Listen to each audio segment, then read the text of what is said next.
never know what it is to become the perfect version of ourselves. This is Decoding Superhuman with your host, Boomer Anderson. Why, hello there, Superhumans. It's Boomer Anderson here, bringing you another episode of the Decoding Superhuman podcast.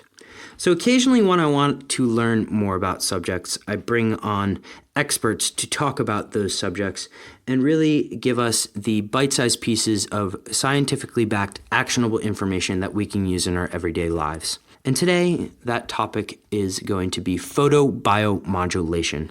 And if you're unfamiliar with that topic, I encourage you to stay tuned through the end. My guest today is Bryan Gohl. That's at Bryan, BRYAN .GOHL on the Instagram. And he is the founder or co-founder of a company called Red Light Rising. Bryan's interest in health and wellness goes back in many years. It started with his father making him do push-ups, and I feel bad for you, Bryan, at the age of 5 years old. Actually, I don't feel bad for you at all. And at 15 years old, he was finally allowed into his local gym where he tackled the weight pile with vigor. His health obsession led to a bout with vegetarianism for 7 years. We get into why that exactly didn't work out for him so well, but he is now on sort of a low-carb, high-fat diet thanks to the Bulletproof Diet book and is living a flourishing life as Bryan describes it. All of this experience with health allowed Bryan to co-found a company called Red Light Rising, which is how I came to know Bryan and his co-founder James Strong in the UK. And Red Light Rising deals in the topics of red light, not surprisingly. Red light is a key aspect of this topic called photobiomodulation.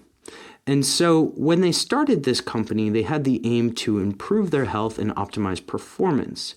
Photobiomodulation has incredible powers, and it really enhances the quality of people's lives. We talk about this a lot in the podcast, but it can have effects on anything from skin to mitochondria activity to overall energy and recovery from exercise. It helps improve circadian rhythms and leads to deeper sleep. So I encourage you to check out this entire episode with my friend Bryan Gohl, and the show notes for this one can be found at decodingsuperhuman.com/redlightrising. Enjoy the episode, Superhumans, and have an absolutely epic day.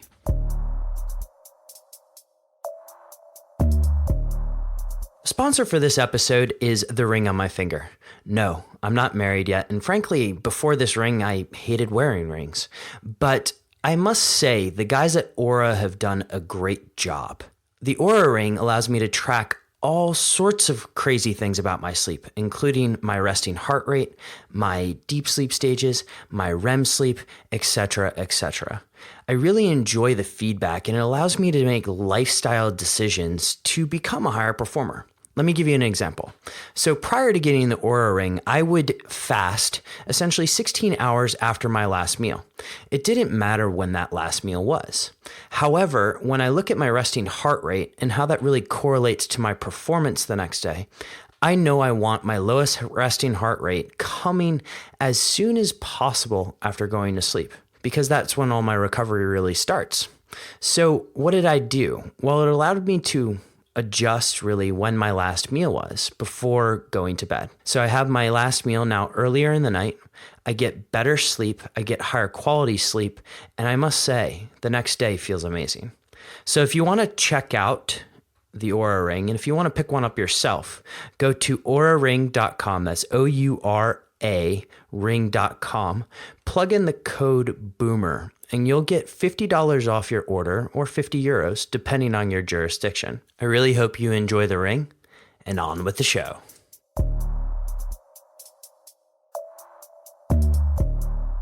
Bryan, welcome to the show. Thank you, Boomer. Thank you so much for having me. Very excited to be here. This is a topic that I've wanted to cover for so long, and I know you and I have been in touch over email, and due to travel schedules, we haven't made this conversation happen until now, but this is going to be an absolute joy. If you're okay with it, I want to go, let's just go right into the weeds. Go on. Lead the way. So let's start with just defining terms here, because there's a lot of people that hear the term photobiomodulation and they kind of say, what the hell is that? So do you mind explaining what the hell is photobiomodulation? Yeah, of course. So biomodulation kind of is, like a conjunction of three words. So photo meaning light, bio refers to biology, modulation means change. So it's basically biology that can be changed by light. Very fancy word for it, but that's basically what it means. And that term kind of umbrellas all the light therapies, So of course there's white light therapy, like sad light, for example, just to kind of boost the serotonin during the darker months here in Northern Europe. So you're talking about SAD, you're meaning seasonal affective disorder, right? Yes. Okay, yes, cool. Exactly. So that's mostly treated with white light. Of course, there's blue light therapy, there's green light therapy, and my favorite, for obvious reasons, red light therapy. But they all fall under photobiomodulation, exactly. Excellent. And so just to be clear so that people understand this, like photobiomodulation's been around for quite a while. I don't know how many papers there are on PubMed, maybe you know off the top of your head, but there's numerous scientific papers here. Let's talk about your favorite, red light, because frankly, there's a number of different red light therapies out there and people are going to get them mixed up. Do you mind just going into sort of infrared and then specifically near versus far infrared and what those just kind of differentiate for people? Yeah, so it is quite confusing at first because some of the terms are interchangeable, some of the terms aren't explained properly. So, in the shorthand, when I refer to red light therapy, I'm referring to red and infrared light. So as the light spectrum moves through, from the yellows into the oranges, into the reds, it then moves on into the infrareds, which then become invisible to the eye.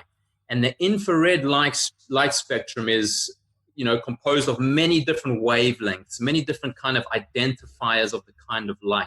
So what we're interested in here, what we're talking about here is red light and near infrared light. Now, what far infrared light is, that's something slightly different. That's what you get when you go into saunas. Mm-hmm. So what far infrared does is it heats up the water in our cells and makes us sweat from the inside out, which is different to what we're talking about. We're talking about red light therapy and near infrared light. Now, near infrared light does something slightly different to the cells. It is slightly warming, but it's never going to make you sweat like far infrared does. So those are the main benefits there to understand, I think, between near infrared and far infrared. Does that answer your question? Yeah, sure. So do you mind, let's just kind of, if you don't mind, let's bifurcate these. What are some of the benefits, before we get into near infrared, which is particularly, I believe, your specialty, what are some of the benefits that somebody might get from sitting in a sauna? Because the obvious question that everybody's asking is, how do I get both? But what are some of the benefits first that somebody may get from a sauna? Well, sauna is not really something, I know a little bit about it just because I'm kind of passionate about wellness and, I'm just casually kind of reading about the benefits of a sauna, but that's something slightly different to red light therapy.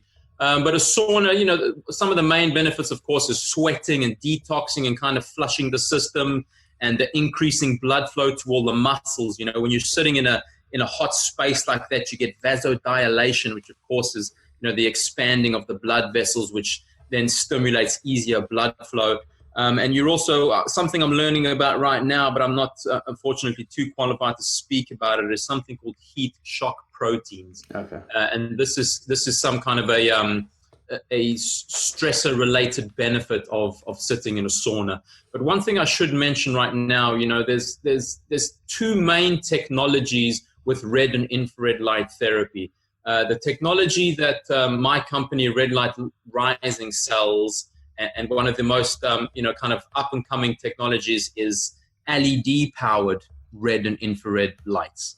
Now, where a lot of people get confused when they don't feel heat from LEDs anymore, because that's one of the main benefits of using LEDs as a red light therapy device. Is it's a lot safer because the other kind of bulb, the incandescent bulb, which are still very useful, they get very, very hot.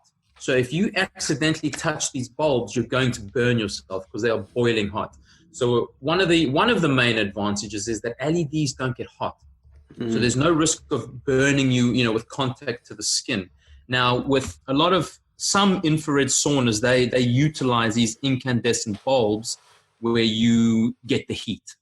Mm-hmm. And that's how you can sit in a little room that's red. So you're getting the red light therapy, but you're also getting the heat.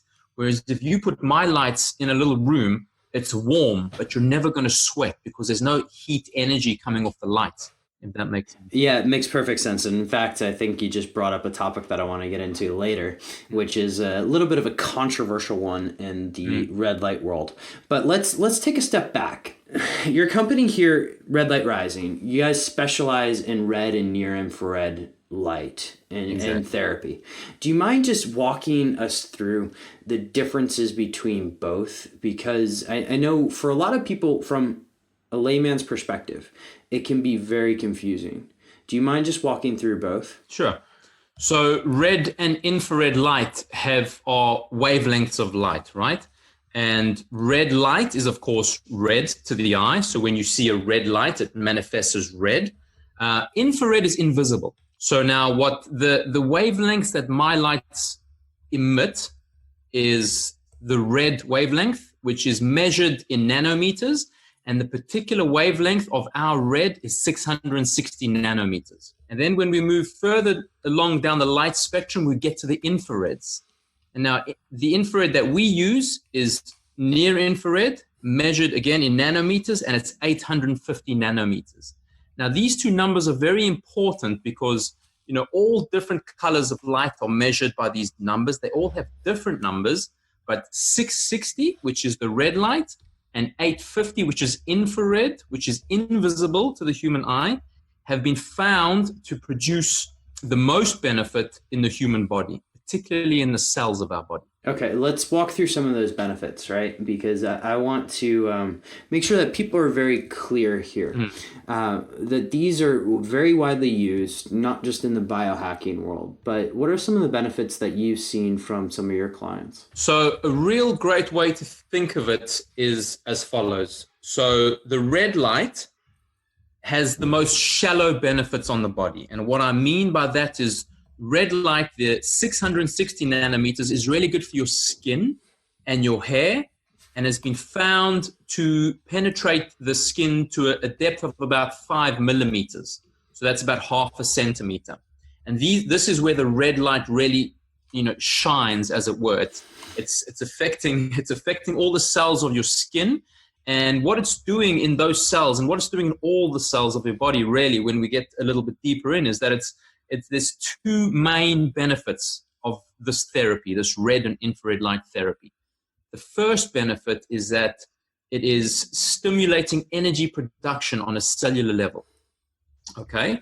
The second benefit is that it causes a release of anti-inflammatory enzymes into the blood. Now, it's quite both of these mechanisms are quite complex and scientific, but that's the simplest way to understand it. To go back to benefit number one, which is causing an increase in cellular energy. When our cells have more energy, they, of course, have more ability to do their job, whatever their job may be. So they have more energy to repair themselves if they need repairing. And then they just have, again, a boost of energy to do their jobs better. So on the skin, that translates as one of many things is increase in collagen production. Okay. And of course, what collagen does is it fills out the skin. It gives you the roundness to your skin again, and it starts to reduce the appearance of fine lines and wrinkles. We can see, minor damage repaired on the skin. Wound healing is accelerated, for example. And we can, it's logical to think that wound healing is repaired because, one, we have an increase in cellular energy, and two, we have an increase in anti-inflammatory enzymes which are flowing through the body. And both of these are, of course, very important to healing.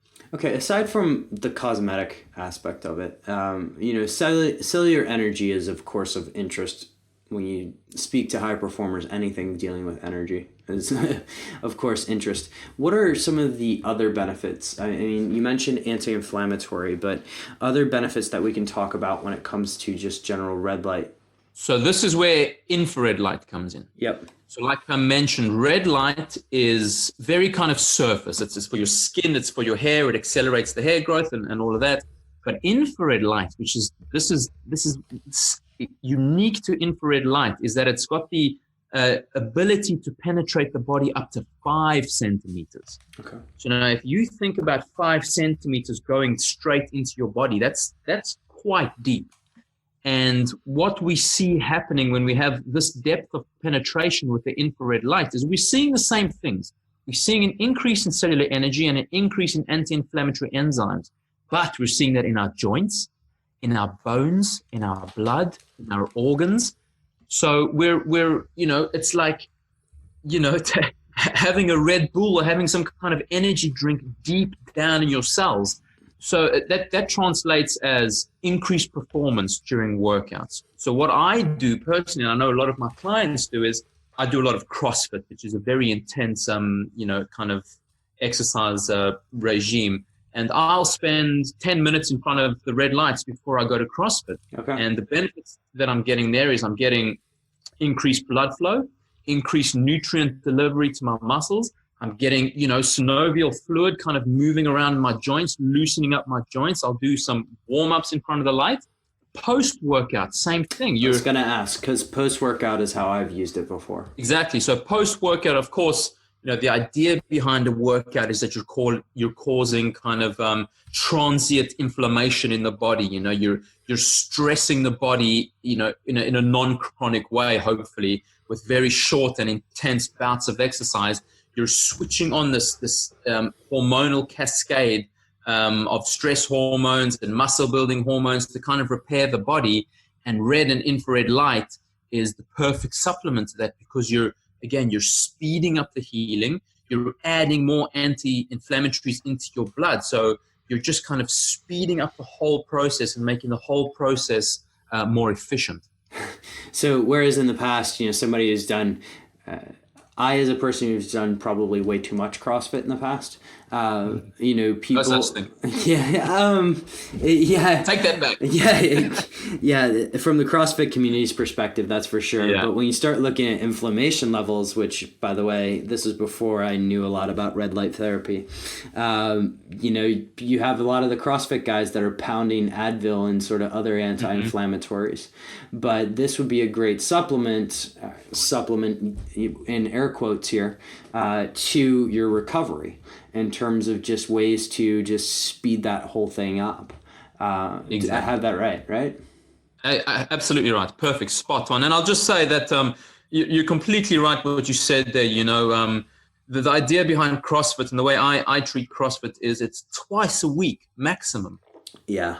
I go as hard as I can to exhaustion, but that's it. And then the rest of the week is gentle yoga, some walking, some seriously down-paced stuff, because, while you do want to stress your body, you don't want to be chronically stressed.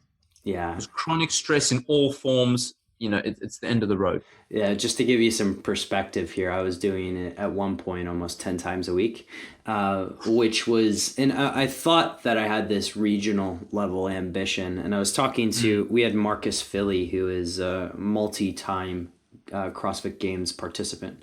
And one of the things he said is the reason why the CrossFit athletes are able to go so hard for so long is that they're working out at sort of 70 to 80% of capacity rather than 100% all the time, which is what I was doing. So it makes sense as to why I sort of eventually burnt out on that one. Okay, so I want to talk a little bit about a specific, rumored biohack, if you will, when it comes to red light. Is there any truth to the ability to boost testosterone with red light? From the studies that I've read and the kind of other leaders in our industry, it seems to be so. Yeah. Do you know what I mean? But it's a very fine line, and I think it's like everything else. You have to kind of balance. Do you know what I mean? So I use the light naked every day. Yeah. I stand completely naked in front of it, and that includes my testicles, right? I mean, the testicles is obviously the main place where we produce testosterone. So I do expose my testicles to the infrared light because not only is it said to increase testosterone, it's also really good for sperm production, right? Because again, it's more energy, more less inflammation. Hopefully, some happy swimmers. For those people out there that are trying to start a family. But there is now with LEDs, there is a tiny bit of heat that is generated. Mm-hmm. So this is where it gets a little controversial because we don't want our testicles to get too warm. So you don't, if I just loosely translate what you're saying here, and by all means, this is not meant to be the pregnancy show, but if we take, let's say I have the red light rising targeted bulb, right? Sure. I don't want to put that right up against my testicles. So putting it against my balls would be a really bad idea. Mm-hmm. Okay, fair enough. Yeah, I mean, but we're talking about, a good distance to be from your testicles is between 7 and 10 centimeters. Okay. So it's not miles away. Compare that to incandescent bulbs. Yep. You can't have incandescent bulbs anywhere near your balls. It's so hot. Do you know what I mean? Yeah. So this is what I mean. It's the fine line. But then think about it this way. I take boiling hot Epsom salt baths regularly. So I'm cooking my balls in a soup. I'm lying there and I'm cooking my balls. Now, my balls don't get anywhere near as hot when I'm using, the red light rising devices. So it's one of those where, I'm sure we could find studies that would say it's no problem. But for this particular case, I do it. I know a lot of my clients do it. I haven't actually measured my testosterone in a while, but I will be doing it again. And then, it'll be interesting to see. I could be a guinea pig for you because I measure it probably once a quarter. So I'm happy to submit my swimmers to science, so to speak. Good man. All right. So in terms of other things that we can do with our red light device, so we've covered recovery, we've covered inflammation. What are the other things that you commonly see with clients other than inflammation, recovery, cosmetic, etc.? Cosmetic is, I don't mean to downplay the cosmetic benefits of it because a few of our clients have that skin condition rosacea. Yeah. Which is kind of, that flushing of the skin, which is, a pink cheeks and a pink nose and a pink forehead forever. So to them, like a cosmetic difference is massive. And you're right. That's absolutely embarrassing to have. And so it's just, that's a great relief. So on the one hand, when we talk about skin benefits, we're talking kind of superficial, reduces fine lines and wrinkles. But for people with skin conditions, it's not superficial at all. It can mean all the difference to their self-confidence, But some other very interesting benefits. Now, what's crazy about red and infrared light therapy is it's literally good for everything. Because when your cells are energized in the way that we've discussed and your inflammation goes down in the way that we've discussed, everything gets better. But something that I use my lights for, my target light, the small kind of spotlight in particular, is for ambient lighting at night. Okay. Because we're aware of, thank God, the science of blue light is really coming into the mainstream now. So we're aware of the damage that our computer screens and our cell phones are doing to us. So I use my target light to light up my space at night. Okay. So it's a red glow.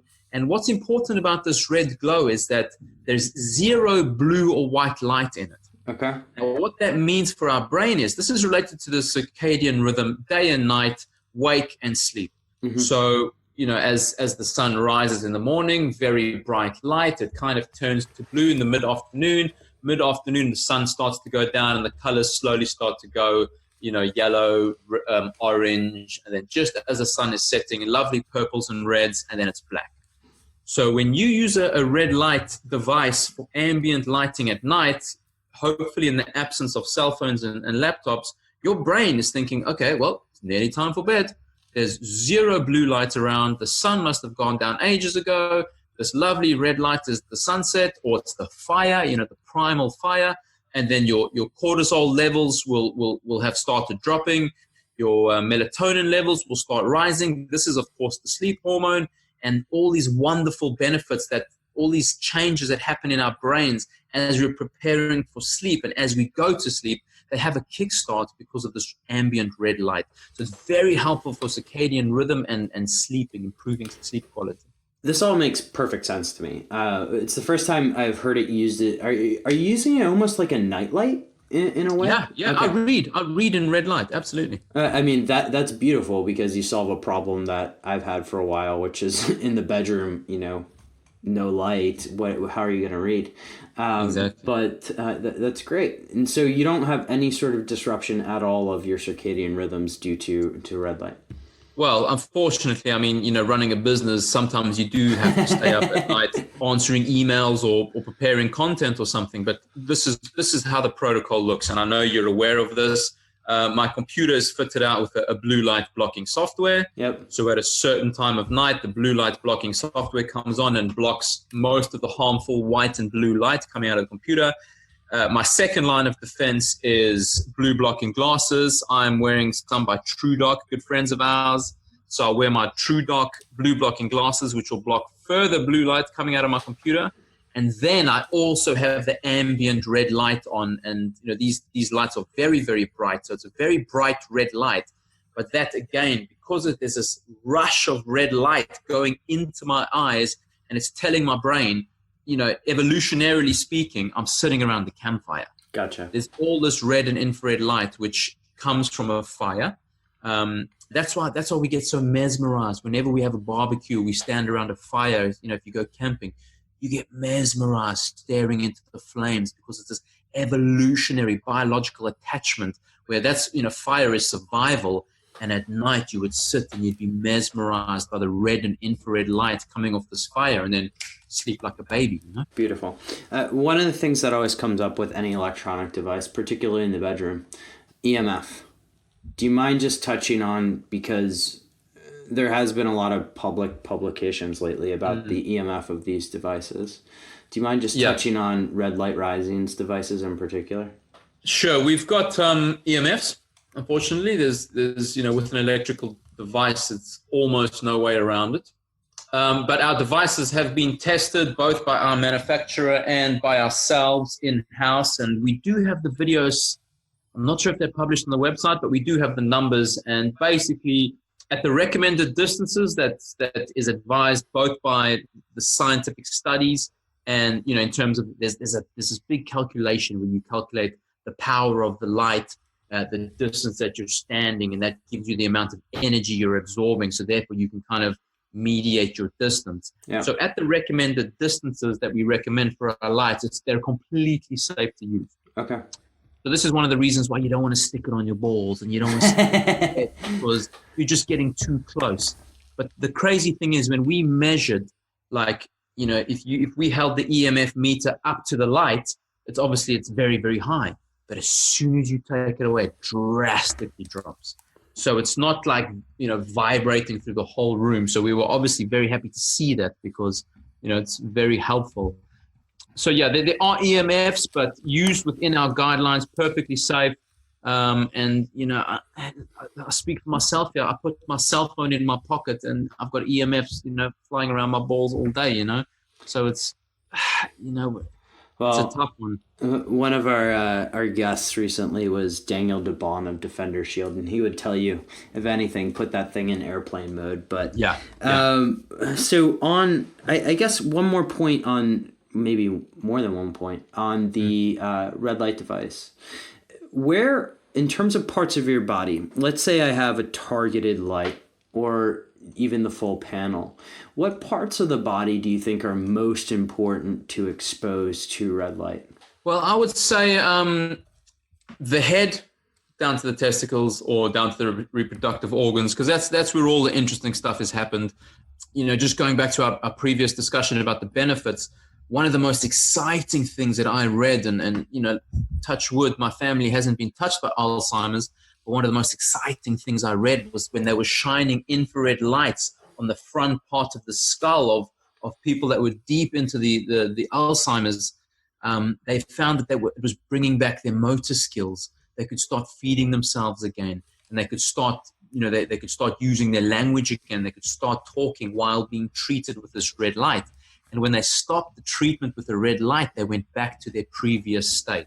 And that's so exciting, because what's happening there in the brain is that, again, the infrared light is stimulating blood flow in the brain, and it's actually breaking down the amyloid plaques. I was just going to ask that. Yeah. It's helping the body to break down the amyloid plaques that are getting jammed between the synapses in the brain, causing that blockage of information, which ultimately causes you to either lose mobility, lose speech, lose memories. And something as simple as a red light treatment every day can have massive benefits for people who are suffering from these conditions.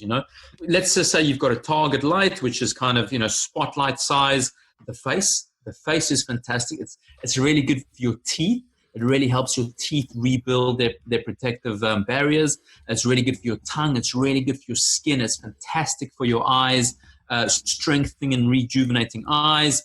And then, of course, around the chest, the heart, the organs, everything's going to benefit from it, And then, of course, what the target light is really designed for is if you sprain a wrist, you get a cut on your arm, you can easily sit there with the light and just give your arm special attention, give your elbow special attention if it needs it. And it's really incredible how it works. We have a lot of people actually that buy target lights for their pets. And then kind of, it's crazy. Kind of, I mean, it's fantastic. They shine, they send the dog in for an operation, and then the dog comes back, and then, the loving owner is shining the red light over the wound. And that's what's remarkable, is that the dogs seek it out. The animals seek it out. We've got literally hundreds of photos of cats and dogs lying in front of our lights, just basking as if it was an open fire. And they instinctively know, like, they're getting some kind of benefit, but they're enjoying it at least. It's very exciting to see. Mm-hmm. So how long does somebody need to be in front of one of these lights to realize the benefits? Like, is it instantaneous? Is it a minimum amount of time, etc.? You can, personally speaking, I can feel it instantly. Mm-hmm. So one of my main focuses is kind of loosening up my joints, because I do a lot of exercise. I've got a very kind of physical job. So I focus on my joints, and I can feel my joints loosening up very quickly, because, of course, it's just causing this expansion. It's causing expansion of the blood vessels and an expansion in the joints, and you can feel that, and it's a very real feeling. But with our lights, 20 minutes tops is all you need, 20 minutes a day, 5 minutes on the face, 5 minutes on the chest, 5 minutes on the back, 5 minutes on the testicles, whatever the case is. Curiously, there's something called a biphasic dose response. And what that means is that when it comes to red and infrared light therapy, from minute 0 to minute 20, all the benefits are being reaped. The benefits are going up and up. You're getting maximum enzyme release. You're getting maximum, energy turnover within the cells. But after 20 minutes, the benefits start to decrease. Mm-hmm. Now, there's no harm, but the benefits decrease. So it just becomes a time waste. So it's what's the economic term? Law of diminishing returns, right? Exactly. 100%. That's it. Okay. Very cool. This is, okay, so after 20 minutes, no longer get the benefits. Is there any real harm to going longer? Like, is there any potential harm that could come from this? I've seen, I look for the, through the literature quite often, and I saw one paper that said it's possibly not a good idea to fall asleep in front of it, because if you're in front of a light for 7 to 8 hours, something could go wrong. We don't know what, because it's never happened. But this was like a very kind of vague, don't fall asleep in front of it. But besides that, there have been no negative side effects found throughout the literature that I've found, and nobody's brought to my attention. So yeah, the answer is no. Okay, makes sense. All right. The one thing that I do find is that I mentioned, so I use my target light as ambient light, kind of shining into the room. But on the odd occasion, in the early days when I first started using our lights, I would have a session at night, and I found that it kept me awake a little bit, because it's so energizing, like staring into the light that's so bright, and then, having it on my body, it's kind of like a little caffeine hit, you know? So it's amazing in the morning, but just before bed's not a good idea. It's, again, because it's that red light, think about it as sunset. Mm-hmm. That's the best time to use it if you're having an evening session. So around sunset, you're using the red lights, but when you're ready for bed, it's already pitch black. So if I'm going to do this, let's say twice a day, it's my morning routine and then sort of my work, break it down, sort of unwinding routine. If you Exactly. A couple of hours before bed, I'd recommend. But I've got a friend who sits in front of the full stack, which is the big one, directly before bed and sleeps like a baby. Interesting. I mean, I look forward to playing with both of these and just sort of seeing what one works. I mean, after all, I'm the human guinea pig, so happy to do it. This is awesome. So, Bryan, this has been extremely informative here. Now, I have a few questions for you before you go, just because I've really enjoyed talking to you, but also there's a few questions I ask everybody. The first one that I want to ask is really, what's your top trick, aside from the red light, for enhancing focus? Because before we got into this discussion, you and I have talked a little bit about your involvement in health and your acute interest in health. What do you do to enhance your focus? The most important thing to me is probably diet, the way I eat, and then, of course, the way I don't eat, so fasting. So I do low-carb, high-fat diet. Like ketogenic, or are we just talking kind of modified Atkins style? Normally ketogenic, although I am about 2.5 months into a carnivore diet right now. Interesting. How have you found it so far? Fantastic. Okay. Absolutely fantastic. Yeah, I'm really enjoying it. I'm having blood work done. Of course, I had my blood work done when I started the carnivore diet, and I'm having it done very shortly. I'm also having a DNA test done to see how that matches with, my subjective experience of the diet. But I found for myself the biggest change that I made was drastically cutting out my carbs and drastically upping my fat intake. And that just has fueled my brain like I would never have thought possible. A few years ago when someone said to me, eat the high-fat diet, you'll have increased focus and concentration. It didn't make sense. It was to me, it seemed so far out. And since I've been on the high-fat diet, it's incredible, the concentration and the focus that I have mentally. It's definitely something that, unless some incredible science comes out, I don't see myself going off this way of eating for the rest of my life. Yeah, I'm kind of curious what comes back with your genetics test, because one of the things that my company looks at are genetics. And I think, I get asked this question all the time, whether or not ketosis is good for everybody. And, the metabolic flexibility certainly is. It's more of how you get into ketosis, because you may be an ApoE4 and not be able to handle saturated fat, but you can certainly therefore take monounsaturated fat and get yourself into it too. So it's I'm very curious. I would love to speak with you once your results are back. Yeah, that's for sure. Sure, I'd love to. Okay, so fasting as well as diet are definitely key to you. What is health to you? Health is thriving to me. So speaking from personal experience, I was a vegetarian for a long time. And looking back, I'm joking. Looking back, I was a vegetarian that was just surviving. I didn't have the body shape that I wanted. I didn't have the energy that I wanted. I didn't have the moods that I wanted. I had some health conditions that obviously I didn't want. But I was alive. I was surviving. I was going to work. I was paying my bills.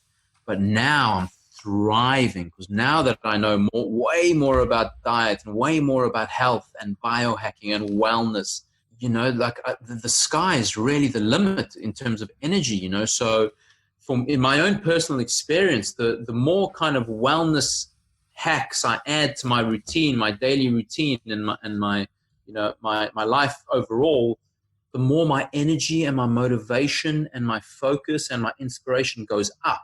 So, health is thriving, and I have, I don't drink alcohol. I don't partake of, processed foods and desserts. I don't eat junk food. I don't smoke, obviously.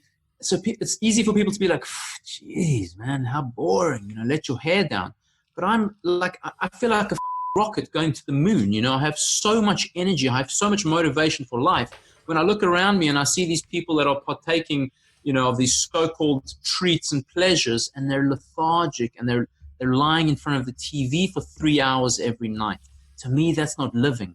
You know, they might have these temporary mouth pleasures in the ice cream or the biscuits they're eating, but then they're slovenly in the rest of their life. My dreams are so big that, you know, I can't afford to waste a second on the couch, you know? Amen, brother. That was very well said.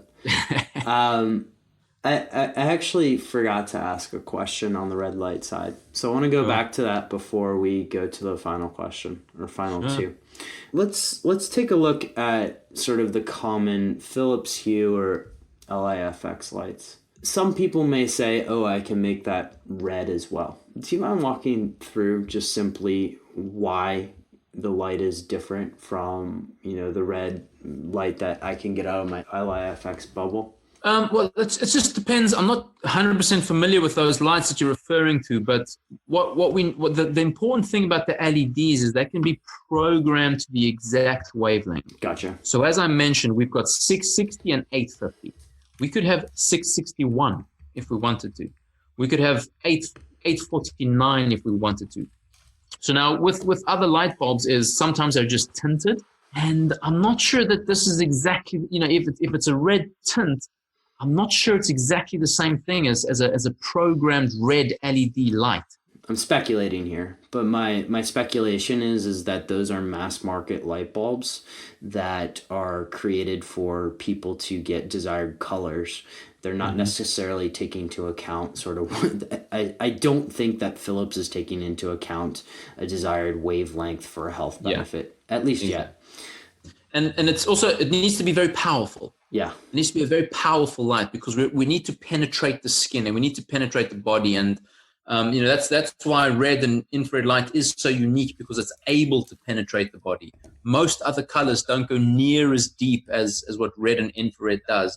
But saying that, you still need a very powerful light bulb. You know, these lights, the target light and the full stack and our new half stack, like these aren't willy-nilly lights. These are lights, when you switch them on, they, oh my God, you've got to take a step back. They are bright and they are powerful. You know what I mean? So if you've got an LED in your roof, like, I mean, I know like some of the lights in my house, the LEDs is pathetic. You switch them on, it's like half a candle. Yeah. You know, so even if it was 660 nanometers, the right wavelength, you'd have to eat the light to get any benefits. You know? It's crazy. Well said.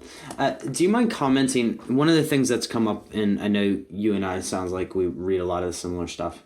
How do I put this? The controversy or sort of rivalry between Joovv and Sauna Space. Do you mind commenting on some of that and how that's been going on? Yeah, I saw that, and I was really surprised, and I was actually I was saddened, because something that, you know, like that I think is a sign of the planet in general is the scarcity mentality, you know. So when I kind of read the articles there, and I saw how Joovv had made these claims against Clearlight, was it?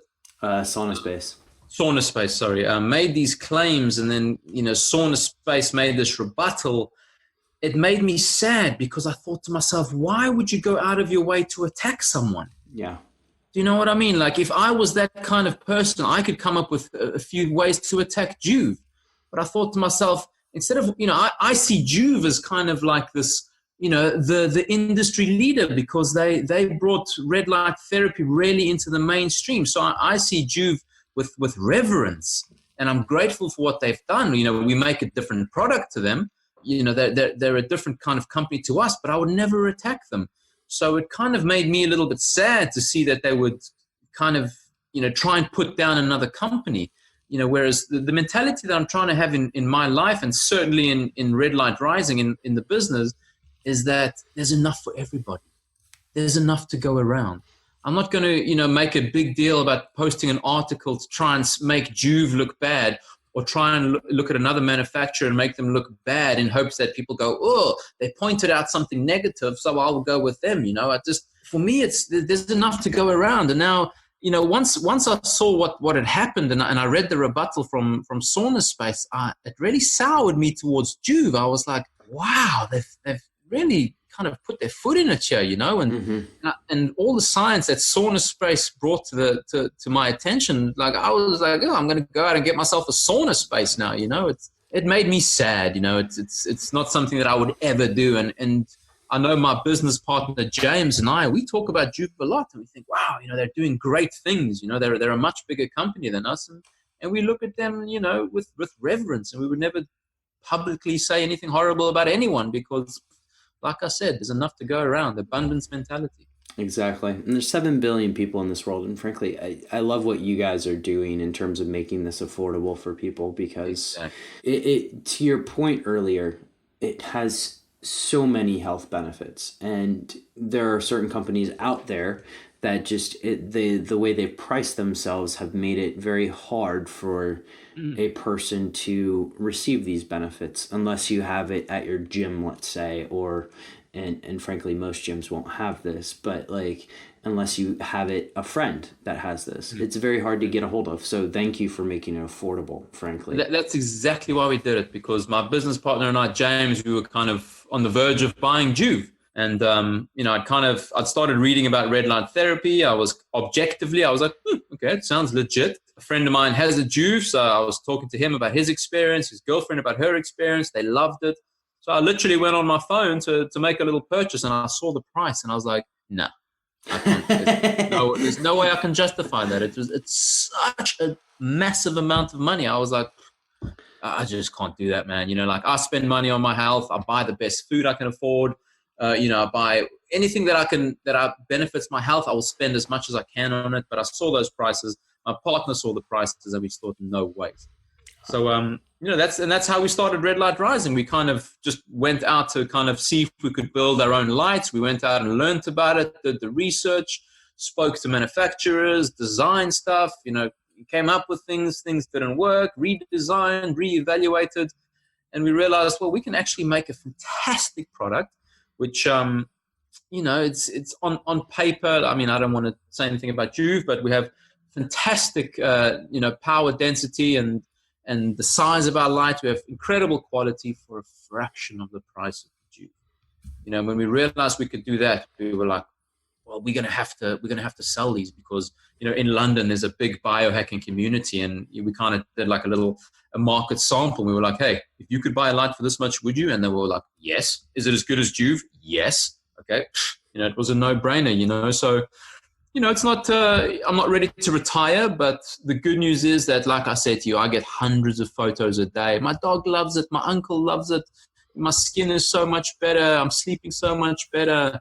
No more injuries, reduced, delayed onset of muscle soreness. Like, people are getting real benefits. It's one thing to have the light yourself and to be like, no, I feel great.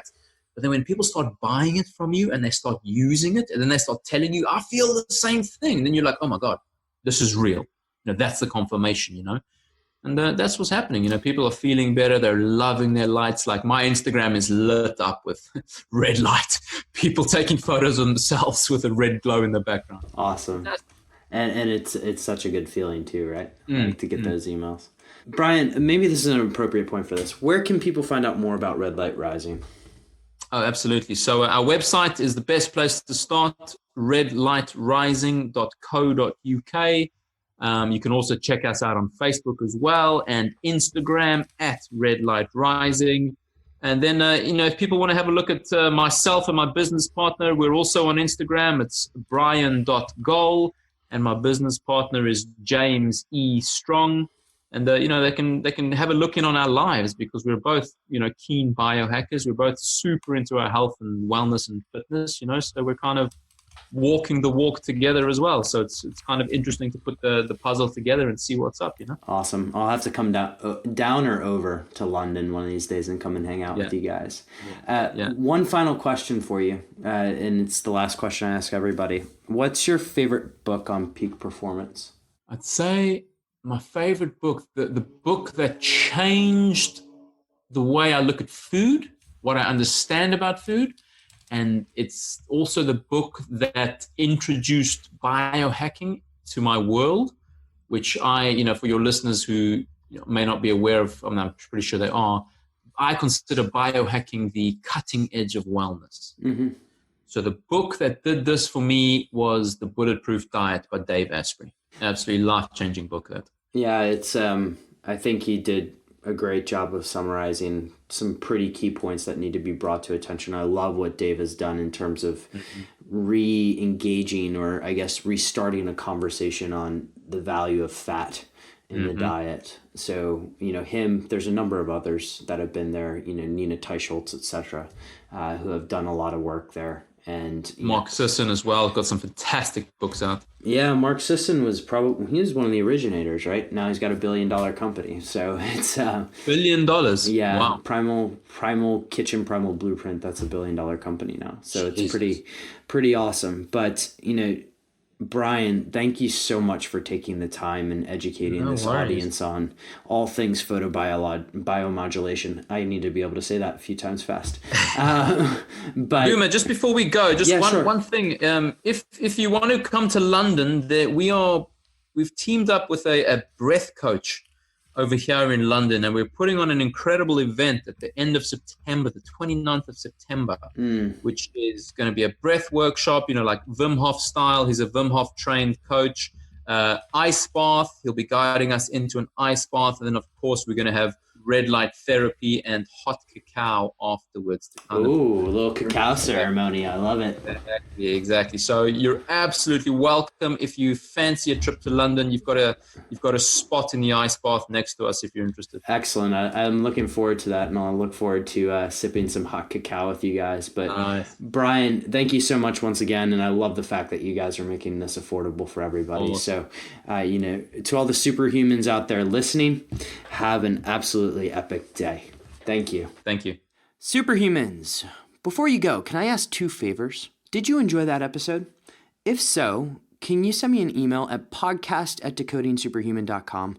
Provide any feedback, positive or negative. I would love to hear from you. And for those of you who have really taken advantage of that, I respond to each email. Secondly, if you did enjoy the episode, can you head on over to iTunes, SoundCloud, Spotify, Stitcher, any one of your favorite podcast listening platforms, and give Decoding Superhuman a 5-star rating.